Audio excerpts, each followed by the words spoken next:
ग्वालियर शहर तो बहुत पुरानी तारीख रखता है अपने बारे में फ़ाइन आर्ट के सिलसिले में, और फ़ाइन आर्ट का ताल्लुक़ जो है वो मुझसे है। अब मैं ये मानता हूँ कि ब्रह्मा विष्णु महेश त्रिमूर्ति, उसमें तीनों चीज़ें जो हैं संगीत और शायरी और मुसव्वरी यानी ये मूर्ति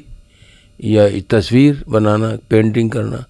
इन तीनों चीज़ों के चेहरे अलग अलग हैं बट इनका जिस्म एक ही है। तो जिस शख्स को संगीत आता है वो शायरी कर सकता है, जिसको शायरी आती है वो संगीत में दिलचस्पी रखता है, और इन दोनों में से कोई भी चीज़ किसी को आती है तो वो पेंटिंग में दिलचस्पी रखता है। तो ग्वालियर हमेशा से इन तीनों चीज़ों का मरकज़ रहा, इनका मेन पॉइंट रहा, क्योंकि यहाँ पर संगीत के सिलसिले में अगर आप देखेंगे तो बहुत आपको तानसेन से लेके और उससे पहले से लेके परंपरा मिलेगी क्लासिकल संगीत की। अब क्लासिकल के साथ साथ भक्ति भी जुड़ा हुआ था, भक्ति संगीत की भी संरचना हुई यहाँ पर। तो जब भक्ति संगीत की संरचना हुई तो वो शब्दों के बगैर तो होगी नहीं, तो शब्दों से जो संरचना हुई किसी न किसी शायर कवि ने तो उसको रचा, तो इसका मतलब यहाँ पर शायरी की परंपरा भी पुरानी है।